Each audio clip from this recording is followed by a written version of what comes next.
네. 뭐 파트 2에서 이제 가장 중요한 부분은 이제 6장에 있는 컨트롤러를 어느 정도 이해하시는 걸 것 같아요. 그 컨트롤러라는 게 서블릿에서 이제 시작이 되는 개념이잖아요. 그러니까 스프링 MVC 자체가 사실은 어 서블릿 기술 베이스에서 이제 이렇게 시작을 하기 때문에 기본적으로는 사실 서블릿을 이해하고 있어야만 하죠, 저희가. 근데 이제 그거에서 얼마나 더 편해지느냐에 대한 얘기거든요. 일단은 얘는 파라미터로 리퀘스트나 리스판스를 거의 사용할 필요가 없습니다. 우리가 이제 파라미터로 리퀘스트, HTTP 서블릿 리퀘스트를 쓰는 가장 큰 이유가 뭐죠? 파라미터를 수집하려고 하거든요. 근데 이제 그런 기능들이 다 지원이 되는 거죠. 그래서 파라미터 자동으로 처리해주는 기능들이 엄청 많고요. 그리고 일단은 요거 파라미터 수집뿐만이 아니라 그 리턴 타입 있죠. 리턴 타입도 굉장히 다양하게 쓸 수가 있어요. 그런 부분이 너무 편하게 처리가 돼 있어서 서블릿으로 다시 돌아가기가 조금 힘들 정도로 잘 돼 있고요. 그다음에 예전에는 클래스 서블릿을 만들면 그 클래스 하나 가지고 이제 그 안에서 내부적으로 분기를 하지 않는 이상은 저희가 URL 하나를 처리하게 되잖아요. 근데 이제 얘는 메소드로도 URL을 처리할 수가 있고 클래스 선언에서 URL을 처리할 수도 있어요. 그래서 이제 그런 부분이 가장 큰 차이점이죠. 예를 들어 한번 보여드리자면 제가 이 부분은 시간이 오래 걸릴 것 같아 가지고 지금 코드를 좀 미리 짜 놨습니다. 한번 보시면 스프링 MVC의 컨트롤러는 그냥 이런 식으로 클래스 선언부에 이렇게 주실 수 있어요. 이렇게 주면 이제 이게 URL 경로가 되는 거죠. 그러니까 지금 이 샘플 컨트롤러의 경우는 뭐가 되냐면 샘플로 시작하는 모든 애들은 다 일로 들어와라 라는 얘기가 되는 거고요. 그 다음에 이제 밑에 있는 애들이 이렇게 다시 분기가 되죠. 그러니까 예전에는 이거를 서블릿에서는 이렇게 못해요. 서블릿에서는 내부적으로 이제 저희가 잡아가지고 처리를 해야 되는데 얘는 이 구조가 다 있는 거예요. 그것도 어노테이션으로. 그러다 보니까 나는 샘플 컨트롤러에 베이직 get을 쓰고 싶으면 그냥 이거 만들어서 그냥 바로 호출하는 거죠. 그리고 EX1 호출하고 싶으면 그냥 여기에다가 그냥 바로 연결해서 그냥 만들어서 주니까 서블릿에서 되게 여러 개의 컨트롤러를 만들었던 것들을 하나로 줄여줄 수가 있는 거죠. 이런 점이 굉장히 편리한 기능이죠. 그죠? 자, 그리고 EX 지금 이제 보면 파라미터도 보면 여기 보시면 다 제각각이잖아요. 어떤 애는 그냥 비어있는 파라미터가 있고 어떤 애는 이거는 제가 만든 클래스겠죠. 클래스를 기반으로 하는 파라미터도 있고 어떤 애는 지금 이런 어노테이션을 붙이는 경우도 있고요. 그 다음에 어떤 애는 이제 이런 모델이라는 애를 쓰는 경우도 있습니다. 이런 것처럼 예전에 좀 어이가 없는 게 뭐냐면 예전에 막 죽어라고 이제 자바 공부할 때 이제 공부하는 게 상속 뭐 이런 거 오버라이딩 뭐 이런 거 공부하잖아요. 그런 개념이 사실 어노테이션에 들어오면 굉장히 많이 무너져요. 어노테이션이라는 게 개인적으로 봤을 때는 그 자바의 엄격한 문법 구조를 굉장히 약간 혁명적으로 바꾸는 애죠. 리플렉션 베이스로 동작을 하게끔 설계를 하니까 대부분. 그래서 이제 이런 다양한 종류의 파라미터를 받을 수가 있고요. 그 다음에 지금 보시면 어떤 애들은 지금 보시다시피 보이드예요. 그리고 어떤 애들은 지금 스트링이고요. 이런 것처럼 리턴 타입도 굉장히 자유롭습니다. 이게 이제 이거랑 뭐랑 같이 결합되냐면 저희 그 서블릿 컨텍스트.xml이랑 같이 결합을 해요. 그래서 그거랑 같이 결합하면 이제 JSP의 이름이 되는 거죠. 예를 들자면 지금 여기에 제가 EX02 리스트라고 해놨잖아요. 자, 그러면 이제 얘 경로가 얘 경로를 따져보면 뭐 샘플에 그죠? 얘는 이제 아무것도 없잖아요. 여기 보죠, 요거 보면 이제 샘플에 EX02 빈이에요. 그러면 이제 제가 경로 따는 거예요. 웹-inf 밑에 뷰스라는 경로가 기본 경로거든요. 여기에 정의되어 있잖아요. 그쵸? 웹-inf 밑에 뷰스라는 기본 경로가 있고 그 다음에 뒤에 맨날 서픽스로 .jsp가 달라붙게끔 되어 있고요. 자, 그 다음에 이제 저희는 그러면 방금 전에 제가 이제 샘플 슬래시 ex02 빈이라고만 해주면 얘는 이제 그거 맞춰가는 거죠. 거기 맞춰서 이렇게 JSP를 바로 호출해 주는 거죠. 이런 구조로 되어 있습니다. 그래서 일단 파라미터의 수집이라든가 이런 게 너무 강력하게 하다는 것만 기억을 해주시면 되게 좋을 것 같아요. 자, 그리고 이제 어노테이션 몇 가지만 설명을 좀 드리려고 해요. 사실 이 부분은 책을 보고 일단 실습을 하시는데 큰 무리가 없어요. 네. 그렇기 때문에 저는 이제 한번 훑어드리는 정도에서 한번 설명을 좀 드리려고 하거든요. 자, 우선 컨트롤러라는 어노테이션이 있어요. 이 컨트롤러 어노테이션은 뭐 하는 거냐면 이 어노테이션이 있으면 스프링의 빈으로 등록이 됩니다. 물론 뭐랑 같이 결합이 돼야 되냐면 얘랑 같이 결합이 돼야 돼요. 자, 그러면 지금 방금 전에 제가 만들어 놓은 컨트롤러 다시 한번 볼게요. 샘플 컨트롤러입니다. 샘플 컨트롤러인데 제가 요거 붙여놨죠. 근데 요것만 붙인다고 해서 다 되는 건 아니에요. 어디랑 같이 연결되냐면 지금 서블릿 컨텍스트.xml에 보면 여기 베이스 그 컴포넌트 스캔이 있거든요. 그럼 이거는 이제 이 패키지죠. 이 패키지는 전부 다 조사를 하게 됩니다. 이 패키지를 전부 다 조사하는데 뭐가 있어요? 컨트롤러라는 어노테이션이 있단 말이에요. 컨트롤러라는 어노테이션이 있으면 얘랑 같이 결합을 하는 거예요. 그래서 아, 얘는 스프링의 빈으로 등록돼야 되는구나 라고 이제 얘가 판단을 하는 거죠. 그래서 이 컨트롤러 어노테이션 굉장히 중요하니까 기억을 해줘야 되고요. 그러니까 내가 앞으로 컨트롤러 만들면 무조건 이거 있어야 되고 그 다음에 컴포넌트 스캔이랑 같이 걸려야 돼요. 네, 물론 이렇게 안 하고 뭐도 가능하냐면 XML로 설정하는 것도 가능하긴 한데 요즘 누가 뭐 XML로 컨트롤러 설정하겠습니까? 거의 없습니다. 네, 자, 그 다음에 리퀘스트 매핑이 있습니다. 리퀘스트 매핑은 이거는 이제 말 그대로 지금 여기 보시는 것처럼 우리가 URL 분기할 때 쓰는 거예요. 정확하게는 URI죠.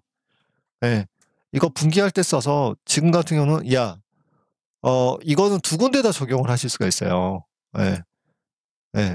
메소드에다도 적용을 하실 수가 있고 지금 보시다시피 클래스 필드라고 이제 클래스 타입이라고 하죠. 이거 타입 어노테이션으로도 적용이 가능하세요. 자, 요거는 이제 뭐냐면 이걸로 들어오면 이 URI가 호출이 되면 이제 얘를 사용할 거야 라는 부분이 되는 거죠. 그러니까 예를 들어 지금 샘플 슬래시 아스테리크잖아요. 그럼 이제 샘플 슬래시로 들어오는 모든 애들은 얘가 다 받아들이는 거죠. 이 컨트롤러에서 받아들인 거고 이제 나머지는 그 안에서 분기가 되는 거죠. 이거는 굉장히 충격적이고 굉장히 좋은 기능이에요. 왜냐하면 예전에는 이거를 할 수가 없으니까 서블릿을 매번 만들었어야 되고 아니면은 내부적으로 내가 이런 구조를 만들어서 썼어야만 해요. 근데 얘가 알아서 다 해준다는 거죠.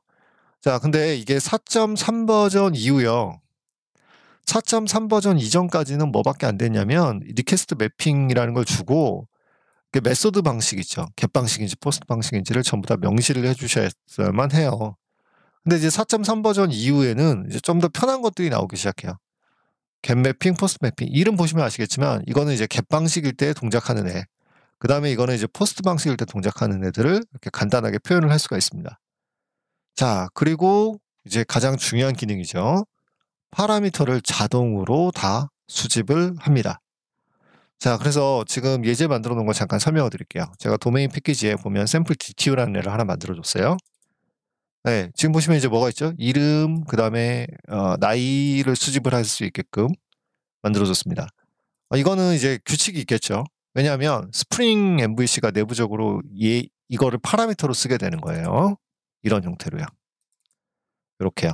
파라미터로 쓰게 되면 얘가 알아서 그 객체를 만들어서 우리가 던지는 파라미터들을 얘가 알아서 수집을 해줘요. 그러려면 얘가 객체를 만들 수 있어야 된다는 거예요. 자, 그래서 지금 제가 여기다 골뱅이 데이터를 줬거든요. 그러니까 이제 뭐가 필요하겠어요? 객체를 만들려면 뭐가 필요하죠? 생성자 같은 거 있어야 되잖아요. 생성자 혹은 게터, 세터 이런 거 있어야 되죠. 그죠? 그러니까 얘는 자바 빈즈처럼 동작을 해요. 그래서 set 메소드 같은 게 막 동작을 해요. 네, 그래서 set name, set age 같은 것들이 이제 자동으로 호출이 됩니다. 그러니까 우리는 자바 빈즈라는 개념이 있었잖아요. 그러니까 어렵게 생각하실 거 없고 그냥 게터 세터 있고 비어있는 생성자 있으면 자바 빈즈라고 이제 작은 의미에서 보잖아요. 그것만 생각을 해주시면 돼요. 그럼 이제 그렇게만 만들어주시면 얘가 알아서 컨트롤러에서 자동으로 파라미터 타입으로 써주면 파라미터 자동으로 다 수집이 다 됩니다. 자, 뭐 한번 실제로 한번 증명을 한번 해보죠. 네. 이 부분은 지금 책에서는 몇 페이지냐면 뭐 130페이지, 131페이지, 132페이지 뭐 이쪽이에요. 이쪽은 한 번쯤은 실습을 해보시면 도움이 되실 겁니다. 이게 뭐 나중에 앞으로 개발을 하실 때 이런 것들을 써야 되니까 샘플에 지금 보면 EX1인가요? EX1이죠. EX01이죠.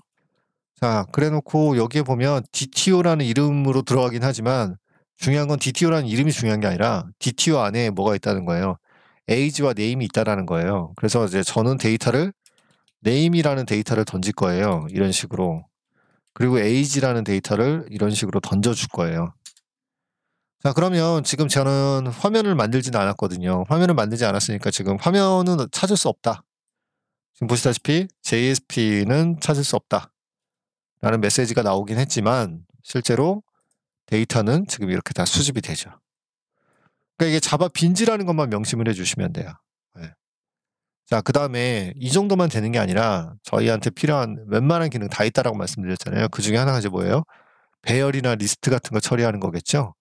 배열이나 리스트 처리도 지금 보시다시피 그냥 이렇게 처리를 하실 수 있어요. 근데 이제 지금 이름은 좀 보면 제가 리퀘스트 파람이라는 거 썼잖아요. 이거는 이제 명시적으로 쓰는 거예요. 이거는 파라미터 이름이 IDS인 애들을 수집을 해줘. 이런 식으로 이제 명시적으로 사용을 하시는 거라고 생각을 해주시면 되고요. 자, 그리고 EX 그 다음에 이제 조금 복잡한 거 한번 할 필요가 있었어요. 그러니까 파라미터를 여러 개를 던지는 경우는 하나만 던지는 경우는 별로 없어요. 여러 개를 던져요. 그러니까 뭐 쌍으로 되어 있는 거 여러 개를 던지는 거죠. 예를 들자면 지금 여기 보죠.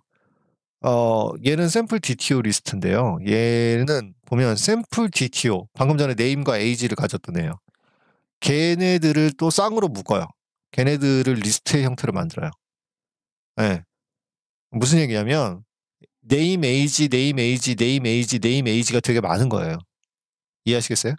자, 근데 이제 걔네들이 전부 다 같이 이렇게 한꺼번에 쌍으로 묶여가지고 데이터가 전달된다고 생각을 하시면 돼요. 자, 그러면 이제 그때는 어떻게 하느냐. 네. 그때는 지금 보시다시피 이렇게 사실은 원래는 이거 꺽쇠거든요. 제가 요 위에다가 표시를 해드릴게요. 원래는 URL상에서는 저희가 그냥 어떻게 쓰는 거랑 똑같은 거냐면 이렇게 쓰는 거예요. 이런 식으로.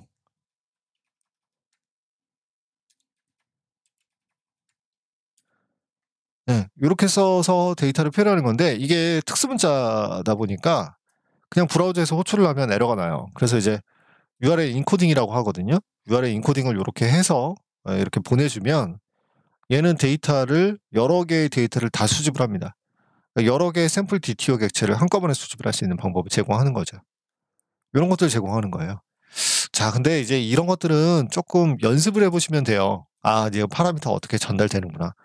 이런 것들을 공부하는 요령은 되게 간단해요. 그러니까 나중에 이제 필요할 때마다 조금씩 공부를 해주시면 되는 거고요. 그 다음에 이제 제일 중요한 것 중에 하나가 뭐냐면 뭐 이니트 바인더 이런 거 있는데 요거는 사실은 데이터 타임 포맷을 쓰는 게 더 간단하고 제일 중요한 거는 이 모델이라는 녀석입니다. 네. 모델은 과거에는 이제 모델 앤 뷰라는 걸 썼어요. 예. 과거에는 스프링 MVC가 지금처럼 이렇게 막 멋있는 모양이 아니라요. 예. 과거에는 뭐를 썼었냐면 모델 앤드 뷰라는 이름의 객체 타입을 썼어요. 예. 근데 이제 이게 4.0 버전 넘어가고 3.0 버전이 제 기억이 정확하다면 틀릴 수도 있습니다. 죄송합니다. 예. 이게 버전 올라가면서 내가 화면에 뭔가 전달을 하고 싶으면 그냥 뭐만 쓰시면 되냐면 모델이라는 애만 항상 붙여주세요. 이렇게. 예. 자, 그래서 이 모델은 한번 정리를 해드릴 필요가 있어요. 이거는 여기에다 담으면 여기다 지금처럼 그죠? 여기다 담으면 이제 화면까지 전달이 된다고 생각을 하시면 돼요. 근데 흥미로운 사실은 뭐냐면 모델에 안 담아도 전달은 돼요. 솔직히. 무슨 얘기냐면 자, 여기를 봐주시죠. 이거 잠깐만 빼드릴게요. 이 코드 가지고 잠깐만 맛배기를 해드릴게요. 그러니까 저는 동영상 강의에서 이렇게 여러분이 빨리 공부하실 때 보시라고 하는 거긴 하지만 그래도 조금이라도 책에다 쓰고 싶었는데 못 썼던 내용들도 조금씩 좀 들어가요. 자, 지금 볼게요. 지금은 아예 다 뺄게요. 얘도 뺄게요. 얘도 뺐어요. 자, 제가 호출하는 URL은 이거예요. 일단. 자, 그러면 일단은 얘가 파라미터 수집이 되는지부터 확인을 해줘야 되잖아요. 저희가.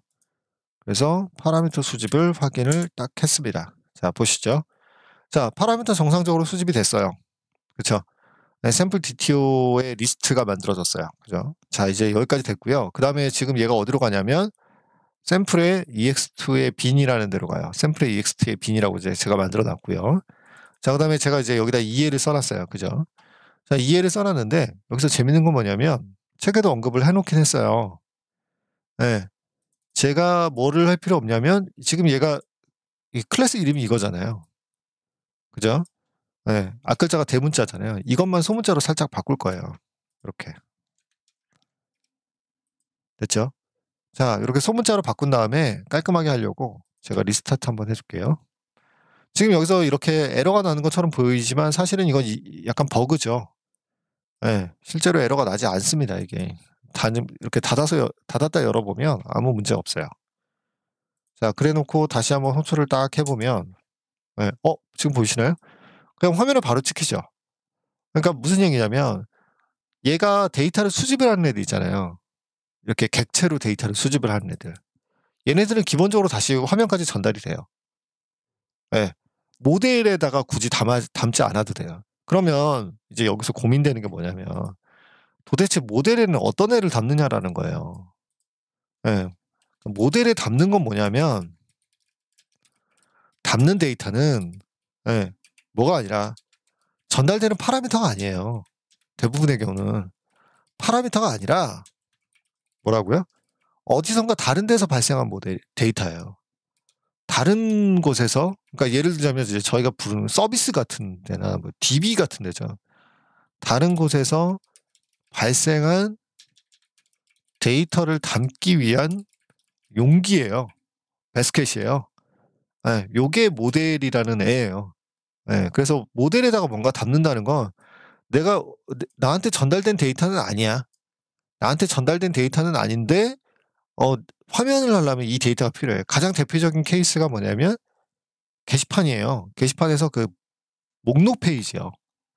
사용자 전달할 때는 뭐만 전달해요? 페이지 번호 같은 것만 전달을 한단 말이에요. 몇 페이지라고. 그러면 실제로 저희는 데이터베이스에서 그 몇 페이지에 해당하는 데이터를 가져와야 돼요. 이거는 자기한테는 전달되지 않았던 데이터예요. 이런 데이터를 담는 애가 바로 모델이라는 그릇입니다. 이렇게 생각을 하시면 되고요. 자, 그리고 하나 이제 여기서 헷갈리는 그 어노테이션이 하나 있어요. 모델 어트리뷰트라는 어노테이션을 되게 헷갈려들 하세요.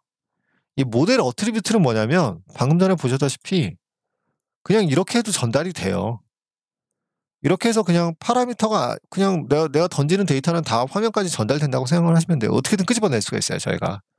자, 근데 내가 이 데이터를 명시적으로 어떤 이름으로 쓰겠다, 화면에서. 그 역할을 하는 게 모델 어트리뷰트예요. 다시요. 그러니까 예를 들어 지금 이름이 얘가 앞글자가 소문자로 바뀌는 샘플 DTO 리스트라는 이름을 썼었잖아요. 방금 전에. 근데 내가 이 이름이 너무 길어요. 이 이름이 너무 길어서 난 싫어요. S 리스트라고 쓸 거야. 이런 식으로.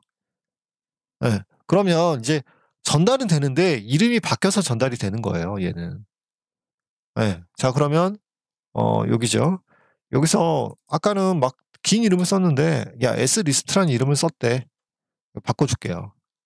네. 자, 그리고 나서 보면 데이터는 지금 이게 에러 난 게 아니에요, 여러분. 네.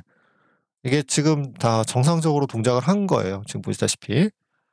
데이터는 그냥 뭐냐면 데이터만 바뀐 거죠. 이름만 바뀐 거예요. 이름만 정확하게. 네. 이름이 뭐해서 네. 앞글자가 소문자인 샘플 DTO 리스트에서 S 리스트라고 바뀐 것뿐이에요. 이런 식으로 내가 전달될 때 이름을 좀 더 명시적으로 해주는 역할을 해주는 게 모델 어트리뷰트예요. 네, 다시 한번요. 다시 한번. 일단 기본적으로 스프링 MVC는 컨트롤러에 전달되는 파라미터가 어떻게든 끄집어낼 수 있어요.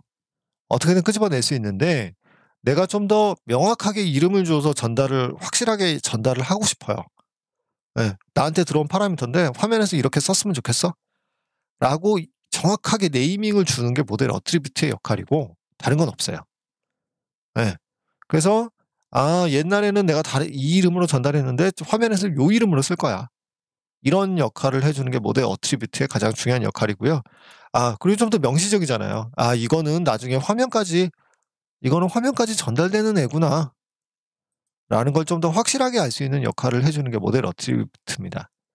네, 요 정도를 일단 말씀을 드리고 싶고요. 그다음에 이제 또 하나 이제 마지막으로 제일 중요한 건데 이 리다이렉트 어트리뷰트를 얘기를 잠깐 드릴게요. 리다이렉트 어트리뷰트는 리다이렉트라는 기능을 먼저 아셔야 되는데 이거는 리디렉션이라고 흔히 하기도 하거든요. 근데 리디렉트가 맞는 것 같기도 하고. 자, 근데 이제 그냥 리다이렉트 어트리뷰트라고 할게요. 저는 이제 죄송합니다. 이해해 주시고 콩글리시라고 생각해 주셔도 되고요.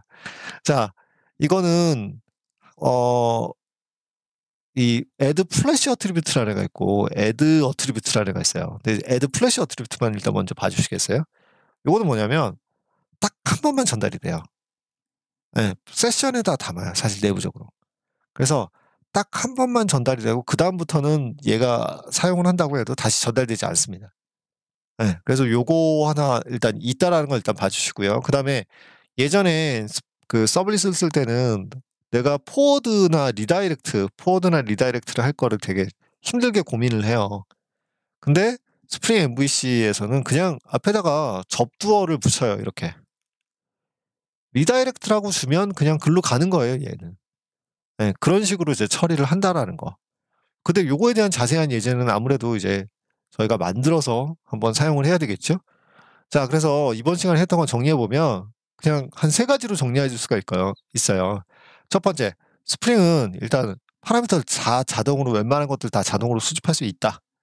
두 번째, 모델이라는 애를 이용을 해서 파라미터는 없는데 내가 전달해 줘야 되는 데이터가 있으면 그거 같이 전달해 줄 수 있다.